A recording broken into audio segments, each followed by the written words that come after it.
Chapter 2. Aurora. "Hello?"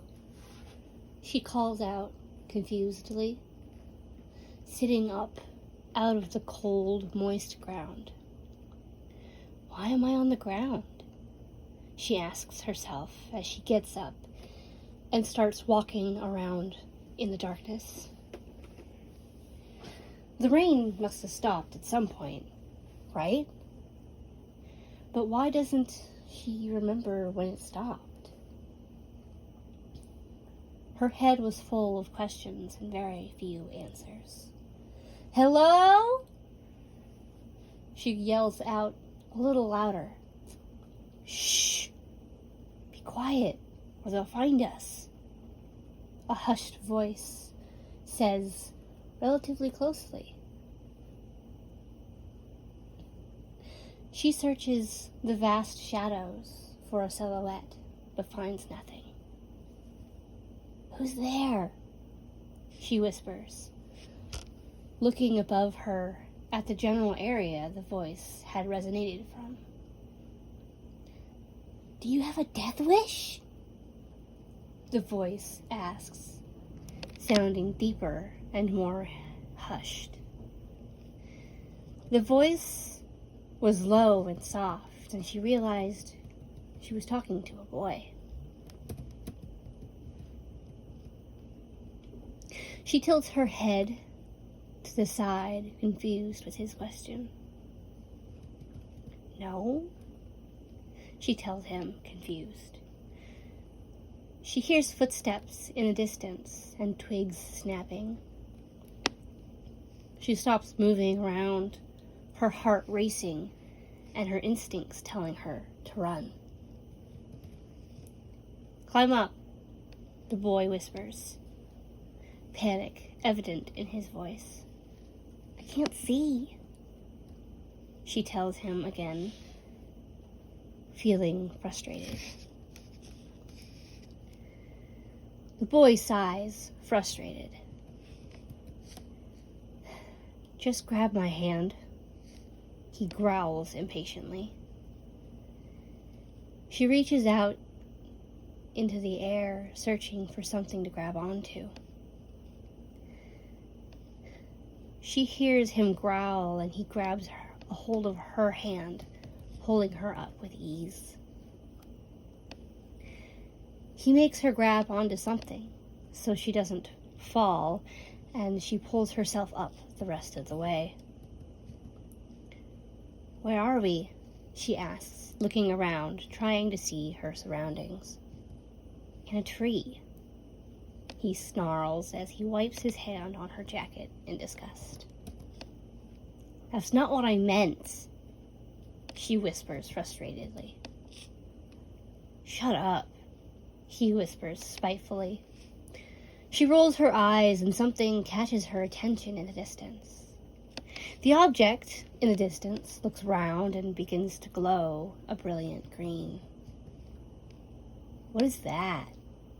she asks in a hushed voice, letting go of her frustration. The forest around them begins to glow brighter over time, and she can just barely see the figure of the boy next to her. It is a beautiful aurora-like light that dimly illuminates the forest. "It's starting," the boy says quietly. "Wait, what's starting?"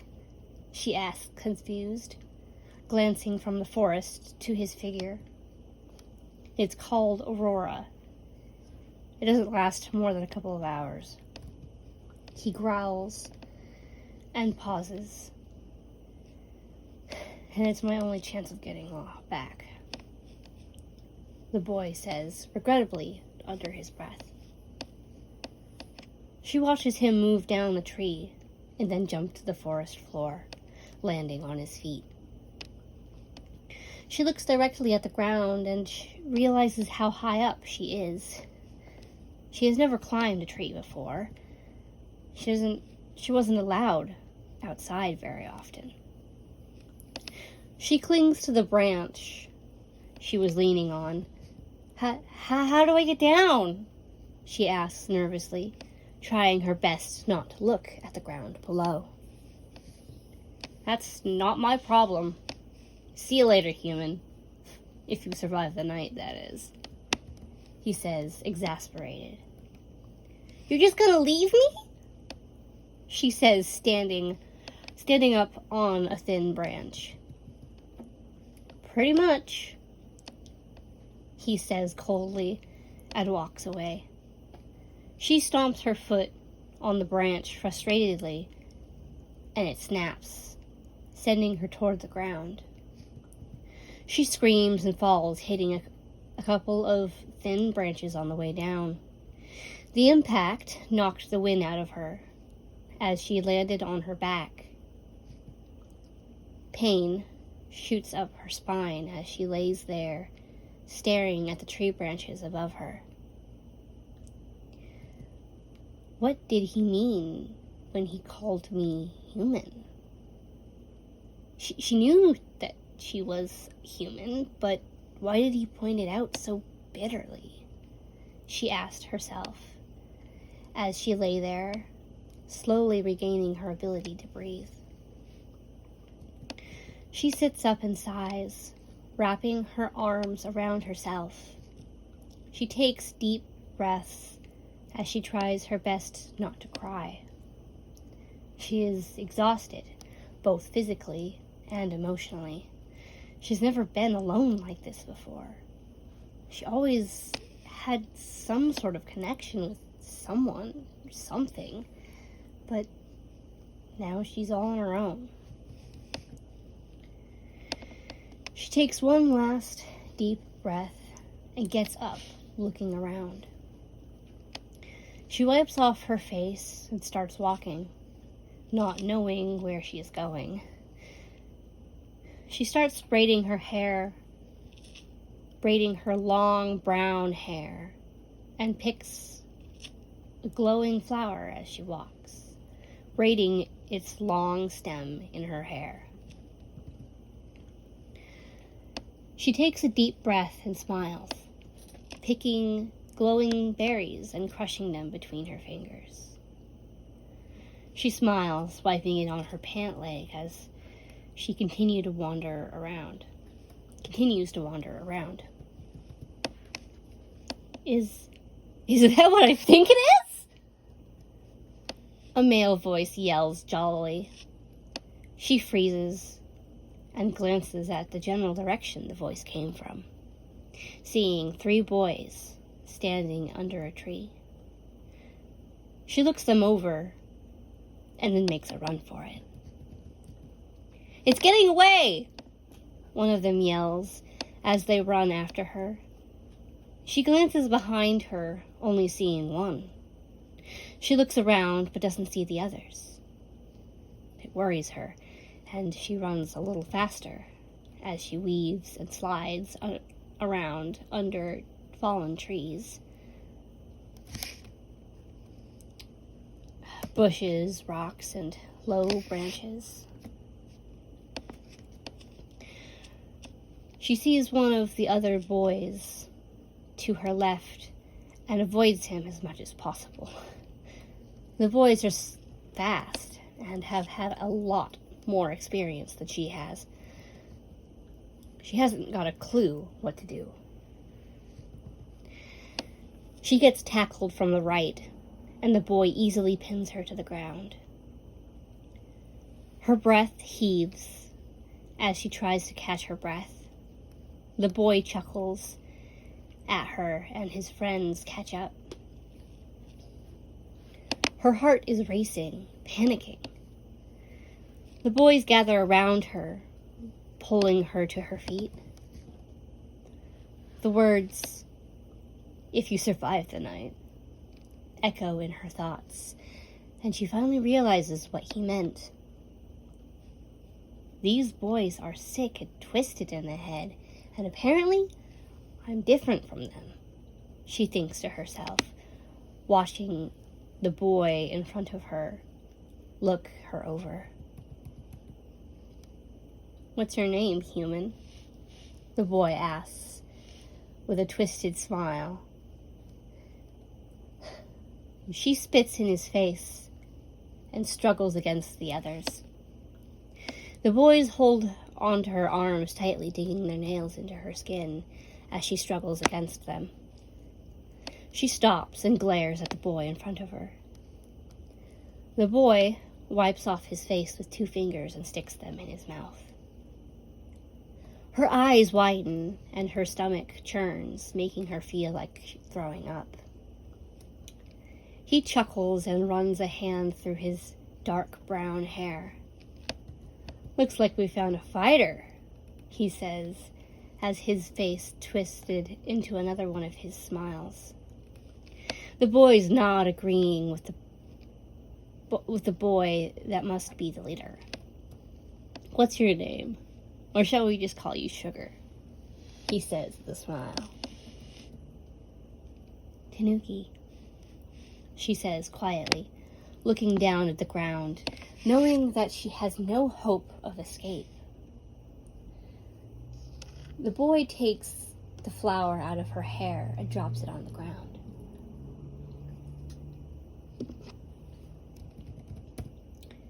"I'm Scar," he says, holding her chin between his fingers, making her look at him.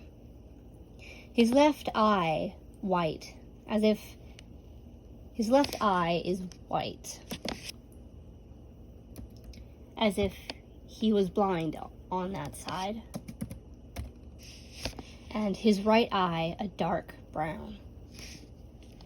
Scar looked to be in his late 20s, possibly early 30s. A tear rolls down her face, terror filling her. He wipes away her tears with his thumb, spreading dirt across her cheekbone. His smile widens, and he lets her chin go. She watches him closely as his hands find their way to her braid. He takes out her braid and turns, walking away.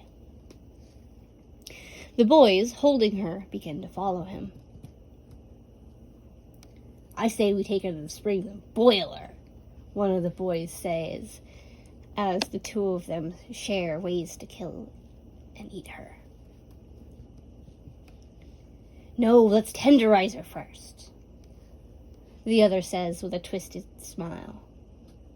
She watches Scar as he walks ahead of them, looking for any indication that he was against killing her.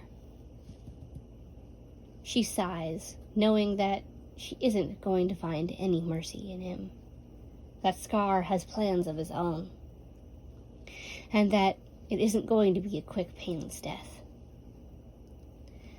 She glances around, looking for anything that could help her escape. She sees a big rock ahead of them, watching Scar go around it. She waits for the right moment, and she pushes on the rock. She bites one of the boy's hands and kicks the other, sending him to the ground in pain. She makes a run for it, running as fast as she can through the forest. She doesn't make it that far before she runs into another boy. "Whoa, where are you planning on going, honey?" the boy says, holding her shoulders gently, his hair blonde and short. "Shh, they want to kill me," she whispers and runs off. She looks back and forth as she runs. She finds another group of boys, but this one had a girl with them. The girl smiled when she saw Tanuki and sent the boys running after her. She shrieked as one grabbed a hold of her. She bit his neck, sinking her teeth as far as she could, kicking him into the other boy, sending them both to the ground. She spits on the ground and continues to run. The forest felt like it never ended, and the Aurora was beginning to fade. The forest was full of boys, and she didn't seem any more girls. She ended up fighting them off as she met them, but most of them ignored her, and she desperately climbed up a small tree just as Aurora faded away completely. She clung to the tree, her body covered in scratches and bruises. She could hear laughing in the distance, and that made her hold on tighter.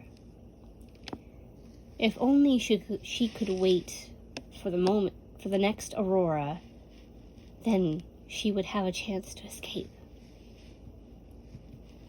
She took deep breaths, slowing her breathing, and closed her eyes, focusing on calming herself down. Scar jerked her out of the tree and threw her on the ground. His laugh was the only thing distinguishing him. "You got pretty far, girlie," Scar snickered, holding her by the throat. She grabbed a hold of his wrist, panicking. "You try anything funny and I'll break your pretty little neck," he growls. She lets go and nods understandingly. Scar picks her up off the ground by her throat, and she held onto his arms as he did so.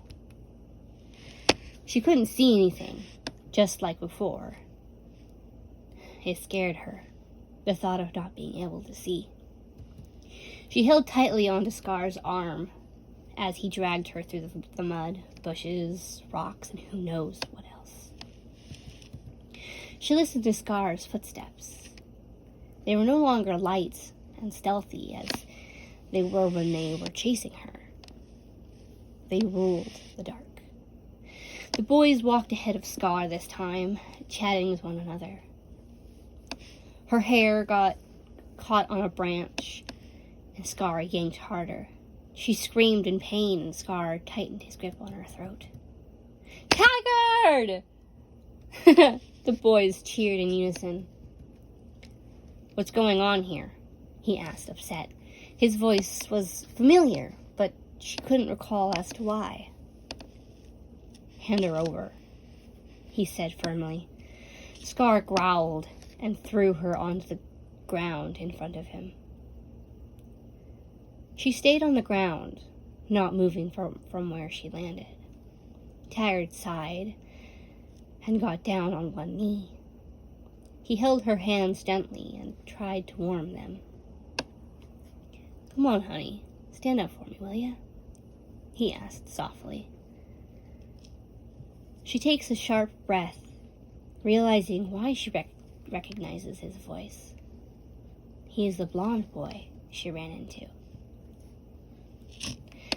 She pulls herself into his arms, wrapping her arms around his neck and hiding her face in them. Taggart sighed softly and held on to her gently as he stood. She was scared of being eaten or killed, or of being killed. All she wanted was to feel safe again. Did you guys find any mutts along the way?" Taggart asked Scar, his voice full of authority. "No. And if there was any, they used the Aurora to escape," Scar said aggressively. "We saw her and chased her. The way I see it, that's better eating than some timber," he says, calming himself down slowly. She clung to Taggart, holding on tighter. She didn't understand why they wanted to eat her, or who these mutts were, let alone timbers, and that scared her. But why didn't the guy in the tree want to eat me? She thought to herself, thinking back to the boy in the tree. She remembered how he kept telling her to be quiet, and she knew that Scar and others like him were the reason why. She knew she was different from him. He called her human, but he wasn't like Scar. Her instincts told her that the boy in the tree was what they called a mutt, or a timber. It made sense. "We're not going to eat her," Taggart said firmly. This comforted her, and she was relieved that Taggart felt that way.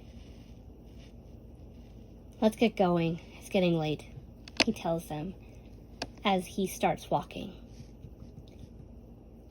He feels her relax, and he smiles softly. She listens to Taggart's footsteps as he walks. They are light and quiet, much like he was sneaking around. Was Taggart a timber? She asked herself as they walked.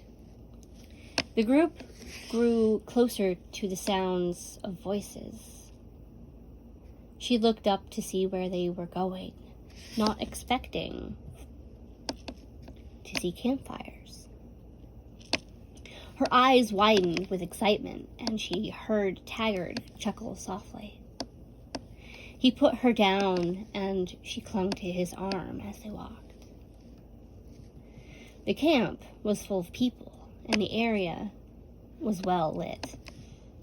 She looked around at all the tents, seeing very little amount of children. She wondered why there were so few women and children. They walked through the camp, and she watched as the boys and Scar separated and went to their tents. Scar's tent was bigger than the boys' tent, and anyone's that were in the area. She looked up to see where they were going, and Taggart stopped in front of a tent that put them all to shame. He opened the flap and gestured for her to go in. She let go of his arm hesitantly and went inside, hearing him follow. He smiles and walks up to her, grabbing the ends of her hair gently. "Seriously, he dragged you through the mud, huh?" he says softly, with a light laugh.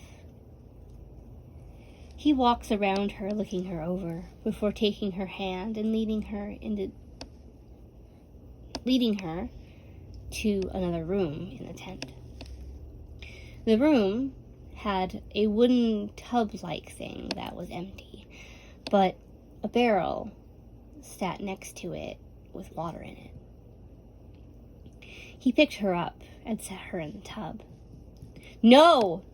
she cried, clinging onto him, panicking. She stumbled out of the tub, falling to the floor and curling into a ball. He sat next to her on the floor calmly. "Honey, you have to get cleaned up," he tells her softly. "I don't like being in water," she replies, looking up at him. He nods and hands her a towel. "Just don't get the floor all wet. And let me know when you are done, and I'll bring some clean clothes," he says, and heads into the other room. She sighs and takes off her clothes and sits in the empty tub and gets a rag wet. She scrubs herself clean and then submerges her hair into the water carefully. She gets dry and then wraps herself in the towel, drying her hair with another. "Taggart, I'm done," she says as she wrings her hair out. It takes a while for Taggart to show up in the doorway with a folded stack of clothes. She watches him set it down on a chair next to the door and then returns to the other room. She picks up the clothes and gets dressed as best she can, running her fingers through her hair to untangle it. She walks into the main room when she is done getting dressed and sits next to Taggart on the couch-like structure. "You should get some rest," he tells her softly. She nods, feeling confused but too tired to ask, and curls up to him, closing her eyes. She wasn't sure about what she was going to do. She wasn't sure what she was going to do tomorrow, or what to do about the timber she met. She was scared and didn't want to be alone. Her dreams were filled with fragments of home, memories of how the sunlight would shine through the curtains, or the warm mornings under the blankets. She was shaken awake, torn from her dreams. She opens her eyes to Scar, shaking her, and takes a sharp breath, scrambling away from him. Scar chuckles, and his face twists into his smile, back into his smile. Her heart races and her body tenses as she looks around the room for Taggart. Scar grabs her ankle, pulling her back to him. She stares into his wild eyes, his right hand holding the back of the couch as he leans his body weight into it. She takes sharp, uneven breaths as he looks her over. He lets go of her ankle, and his fingers fumble with her hair. She knows she's alone, that if she's going to get away, she has to do it herself. She takes deep breaths, trying to calm herself so that she can find a way out, knowing that he is willing to hurt her, kill her even. Their eyes meet, and she holds her breath. She kicks him in the gut impulsively, and he holds himself and sits on the couch beside her, his face twisted with pain. She pushes herself off the couch as she makes a run for the door.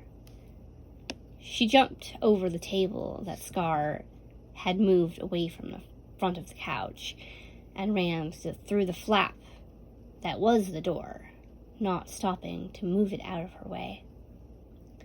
Her bare feet found the cold ground, but she pressed forward, running down the slightly sloped path. The Aurora glowed brightly,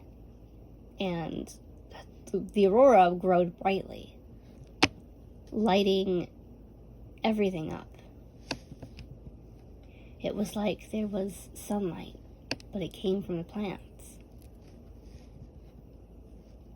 She ran past two main fire pits. She ran past two main fire pits that were still burning. The little fires that she saw last night looked dead and cold. Her resolve was that they were put out when people went to bed. She scanned the area, searching for Taggart, with Scar running after her. Each main fire had a collection of people around it, some with blankets wrapped around their shoulders, some sitting dazed with sleepy faces, and others standing around talking loudly with others. She passed by another fire, scanning the faces of the crowd as she passed. She gets a glimpse of the two boys that carried her last night, and tries her best to avoid being seen. "Yo, D, isn't that Tanuki?" one of the boys asks the other. The other smiles and nods as they run after her. "Post! Catch her!" Scar yells to the boys. She glances behind her, wanting to know how close they all were, and she runs a little faster, trying to make it to the next fire up ahead. Her feet were freezing, making every stick or sharp rock she encountered feel like she was walking on broken glass. She saw Taggart in the distance, easily picking him out of the crowd. She ran as fast as she could to escape Scar. She ran between people, clinging to Taggart's side and hiding behind him. "Honey, what's going on?" he asks, confused, looking down at her. She points at Scar and the boys, and then wraps her arms back around his waist. Taggart chuckles, seeing his team stop in their tracks and walk away. "Well, they're gone now," he says softly, as he leans down and picks her up. She rests her head on his shoulder, watching the people they pass as he walks. She calls to mind her dreams, and she knows what she has to do. She has to find a way home. She has to find the boy that's in danger. She has to go home. "She's finally awake?" a voice asks when we enter a tent. Taggart nods and with a smile and sets her down on a wooden box. She looks confused. The tent had a kiln of sorts, and the tent was hot inside. The man stood next to a table that was covered in bowls and dishware. "The blacksmith told me to keep it hot, so I figured you were planning on doing it when she woke up," the man said as he moved around the room. Taggart nodded and then turned to her, getting down on one knee. "Tanuki, we have rules. These rules protect us and you. In this case, it is to protect you from the people that want to eat you." He pauses to let what he said sink in. He watches her expression and then continues. "We have to put a mark or a symbol, if you will, on your skin. It will hurt at first, but it will protect you wherever you go," he tells her softly. She looks into his soft hazel eyes that have a green tint to them, feeling confused. She looks up at the man and watches him pull out a metal rod, the end of it a brilliant bright orange. She understood now, and she wasn't okay with it. She watched the man walk towards her. The end of the rod had a symbol on it. Her heart raced and her body tensed. She thought of running, but would she make it? She would never know unless she tried. She pushed herself off the box, running past Taggart as fast as she could. She was jerked to the ground, the sudden motion knocking the wind out of her. She looked at Taggart with wide eyes. She was confused and scared. Taggart has never been violent with her, so why did he stop her?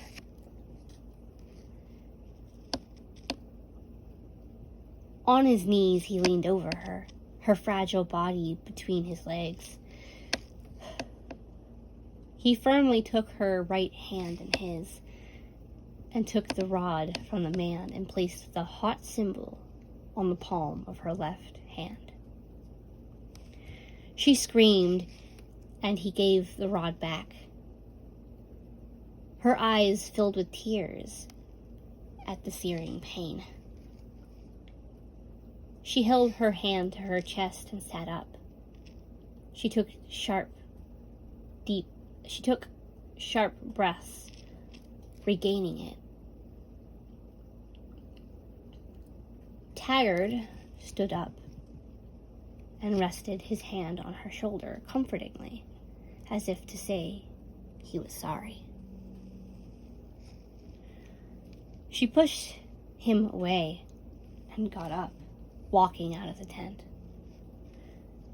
She wiped tears out of her eyes as they came, but she couldn't see through them. She felt like screaming, but she never liked drawing attention to herself. The sharp rocks that she walked on no longer hurt. All she could think about was the pain in her hand and the look that was in Taggart's eyes as he pressed the end of the rod against her hand. There was satisfaction in his eyes. She knew that whatever this symbol meant, it still wasn't going to protect her. It wasn't going to protect her from whatever plans Taggart had for her. She opened her eyes and felt the sway of Taggart's steps. He must have picked her up. She closed her eyes again and hid her face in his shoulder as she let herself relax in his arms. When they got back to his tent, he set her down on the couch. "I'll be right back with something to help with the pain. Please stay here," he says as he walks outside. She instantly gets up and goes into the bathroom, sitting on a stool and cleaning off her feet. She kept her left hand on her chest, protecting it. She ignored the searing pain as much as possible, letting herself cry quietly. She scrubbed her feet with some sort of moss sponge and then dried them off, walking back into the living room. She moved the table back to where it belongs, noting that it was a lot lighter than it looked. She laid down, curling into a ball on the floor in the corner, where the wall that the door is on and the wall the couch was up against connected. The tent door opened, and she looked up, expecting to see Taggart. But it wasn't him. She sat up and watched the stranger set something down on the floor in front of her and walk out. Once the stranger left, two more came and did the same.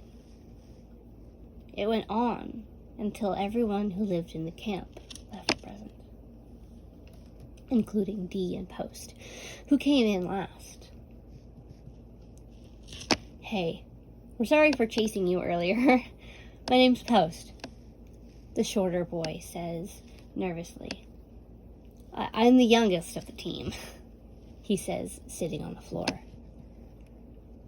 "I'm Dee." The other boy pauses. "I'm sorry that we met the way we did." He sighs, scratching the back of his head. "Team?" she asks, confused. "Oh yeah, we're part of his team.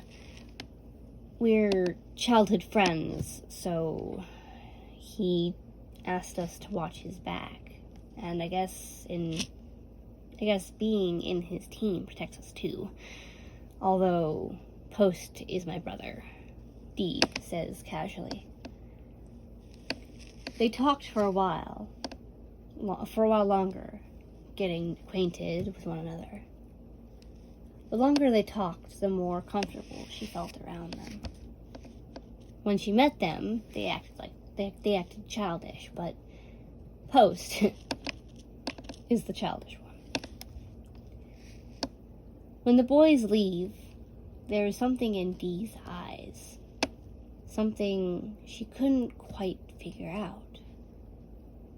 Was it concern? He looked upset, but what was he sad about?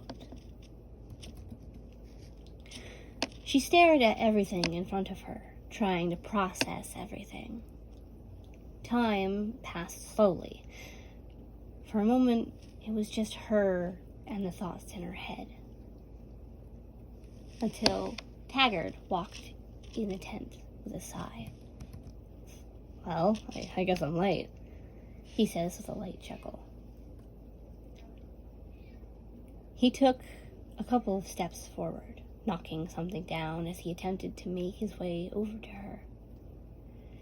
She refused to look up at him.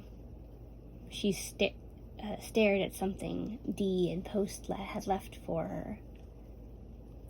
They explained what was happening and what it meant before they left. They told her that the symbol on her hand meant that she was Taggart's bride, and that if anyone was to harm her, or in some cases just touch her, that they would be severely punished because he was the leader.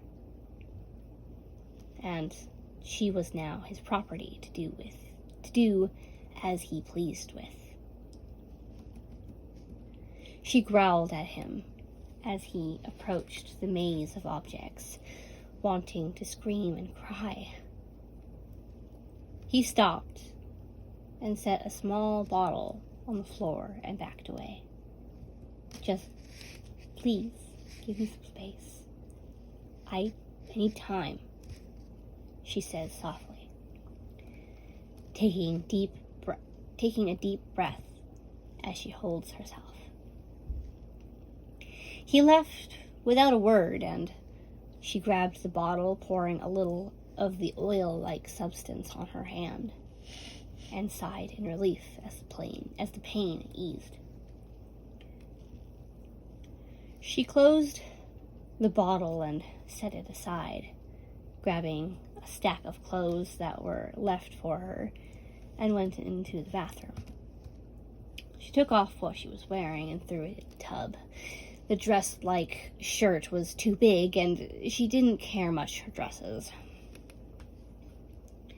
She put on a shirt and found a skirt with pants sewn in. She put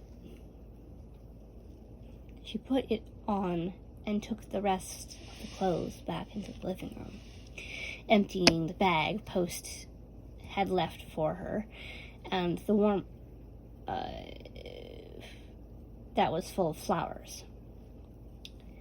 She put the flowers on the table and put a couple of pairs of clothes in it, and the warmest blanket that was left for her. She packed her bag and put socks and shoes on, hiding the bag in the pile of blankets and pillows in the corner, and put the medicine bottle in a small necklace pouch that she put on. She knew she had to leave, and she couldn't do it in broad daylight. Or could she? She asked a neighbor to ask around for Post and to tell him to come to her. It didn't take him long to get the message. She asked him where Taggart was. He explained that Taggart had to take care of something in the camp. How many hours are left till sunset? She asks him. Sadly, there are about 5 hours left of Aurora. You will see him when it gets dark, Post said with a light-hearted laugh. She nodded, and he left, needing to get back to work. She put on one of the coats and grabbed her bag. She braided as many flowers as she could in her hair and went into the bathroom. She pulled out a knife and cut the back of the wall of the tent near the floor so that it wouldn't be easily seen. She knew that they were at the edge of the camp, and no one would see her if she went the back way. Stepping out of the tent, she looked both ways, making sure no one was around to see her. She climbed the short clay terrace-like hill that only had 5 steps. It wasn't tall, so she wasn't worried about being seen. She knew that she'd be concealed if she went fast. She ran into the forest, knowing she had plenty of time to find somewhere to hide.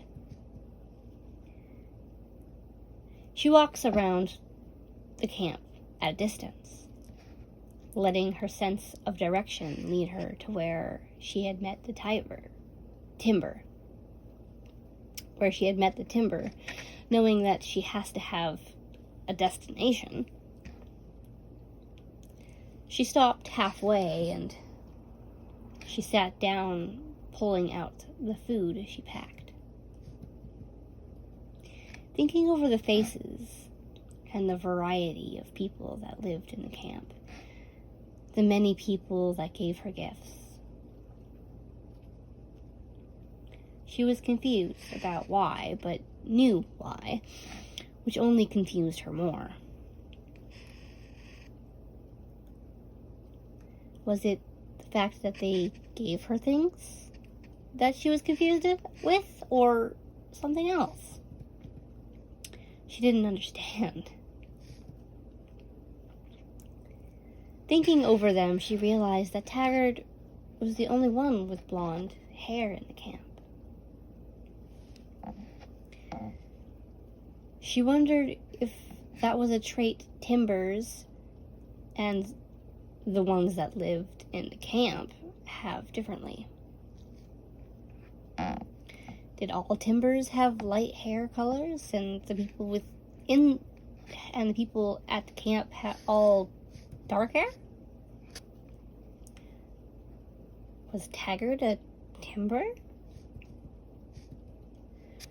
All this thinking made her head hurt, and only confused her more. She looked out into a small clearing in trees and saw someone walking across. She watched the boy as he walked. The way he held himself and something in his walk was familiar. It was the Timber that she met. She put some oil on her left hand, easing the pain that had started to surface. She used it sparingly, knowing that it was going to hurt for a long time. She whistled in a faint high pitch, and he instantly turns and looks at her.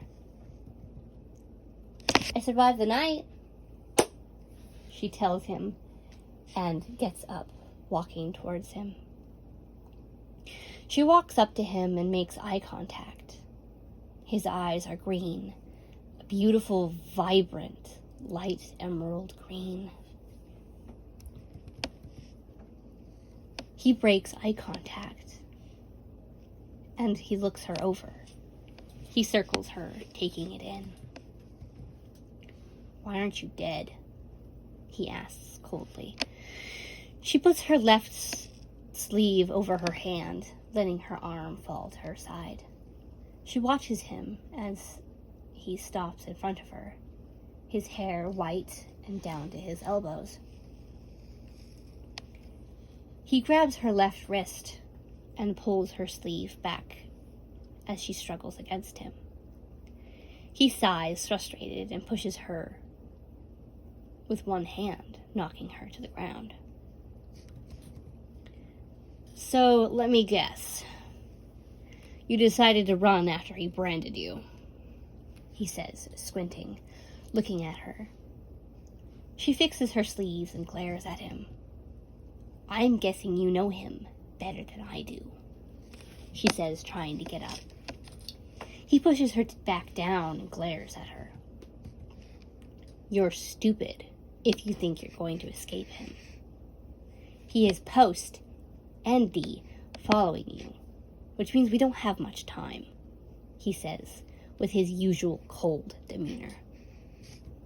You want to escape him? You have to leave the forest. You have to get him to trust you. Wait until his guard is down, and then you can leave. Then you will have enough time to get past the border, he says. But how do I know when he trusts me? I sleep at his house, and he treats me like I'm his pet he adores, she asks frustratedly. It's an act.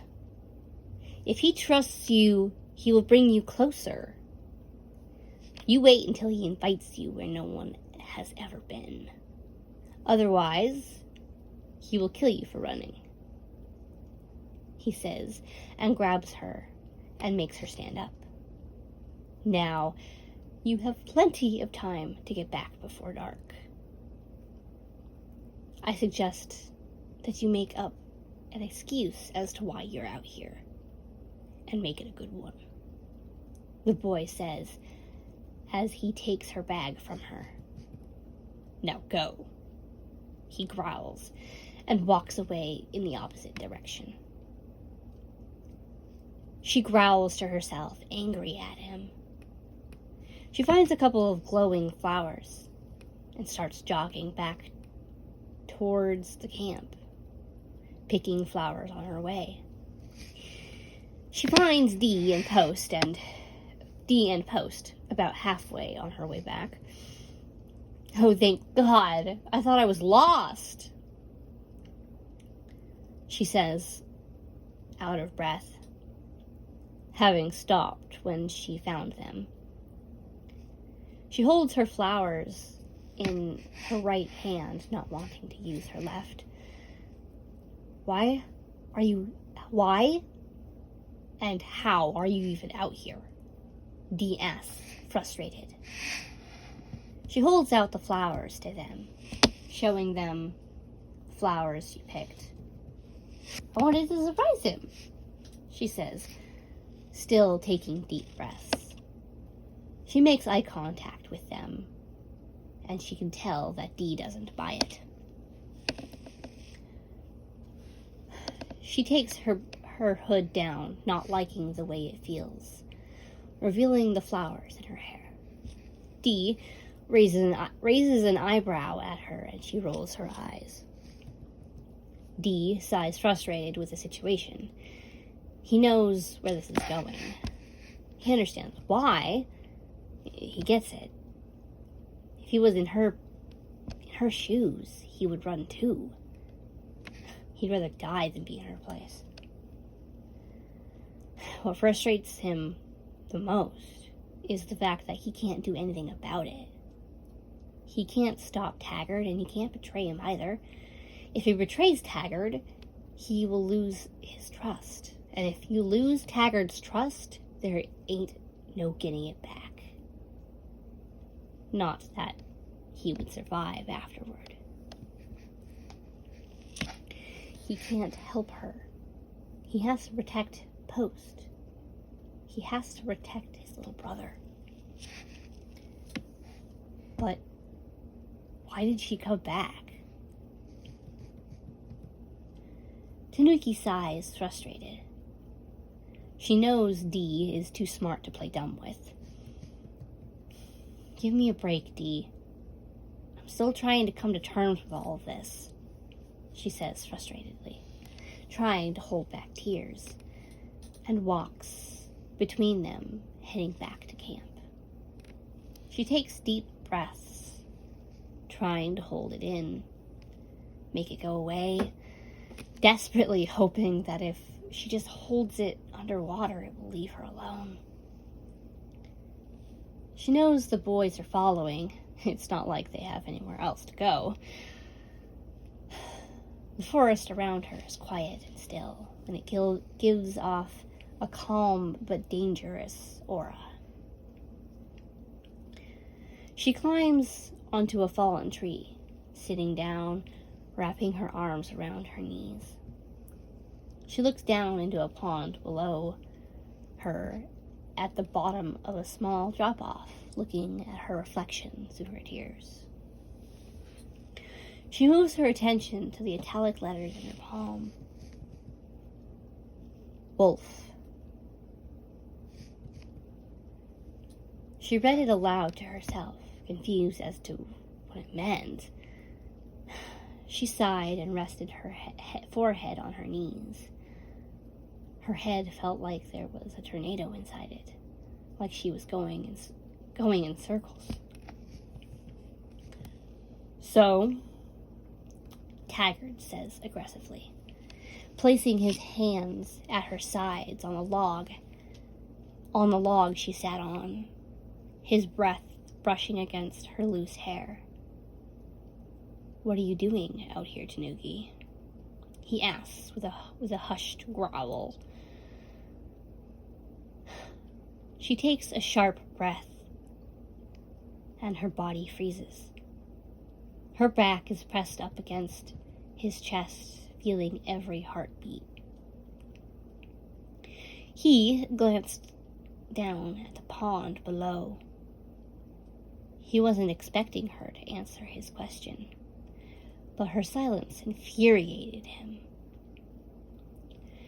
He shoves her into the pond, getting up on the log and standing on it, leaning on the big tree next to it. Tanuki shrieks as she falls into the water, gasping for air and choking on water. Her arms flail, splashing in the water, panicking, trying to stay above water as she desperately holds onto a small branch. He chuckles to himself as he watches her, frustrated with himself for letting her think she could decide things for herself, aggravated with himself for letting himself think that there was even the slightest chance that she would decide to stay, that she was different from the others. He let her in a little too far, a little too fast. This was his doing.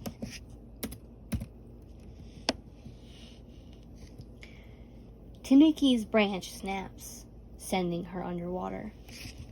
She held her breath as long as she could, the burning sensation becoming painful.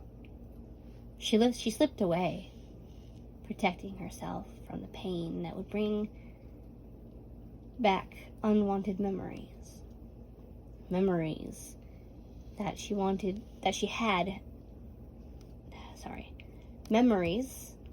has no recollection of, and yet her body and mind protect her from it.